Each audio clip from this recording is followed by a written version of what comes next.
Hello বন্ধুরা, good morning. সেই রোজ দিনের মতো আমাদের আজকে ওর বাবা চলে যাচ্ছে। সকাল হয়ে গেল, ওর বাবা দেখুন আমাকে ফুল গাছগুলি দেখাচ্ছে, কোনটাতে কি ফুল ধরেছে, কি হয়েছে, এই সেই। এসে একটা জিনিস জানেন, ওর বাবাকে আমি বুড়া বলে ডাকি। সবাই হাব্বি বাব্বি কত কিছু এই সেই বলে, কিন্তু আমি ওকে বুড়া বলি পেয়ারসে। আমার খুব ভালো লাগে। ও অনেক সময় রেগে যায়, কিন্তু তারপর আমি ওকে বুড়াই বলি। হ্যাঁ, আদর করে। এই দেখুন চলে যাচ্ছে। সেই অ্যাকচুয়ালি ওর বডি একদম ফিট এখনো, কারণ ও বিএসএফ এ চাকরি করে আসছে।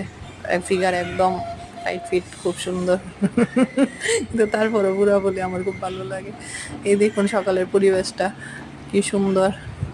উম, চারদিকে একদম বাতাস বইছে। এখন ঘরে চলে যাব। এই দেখুন একটা পাখি তারের মধ্যে বসছে, এই যে গাড়ি যাচ্ছে।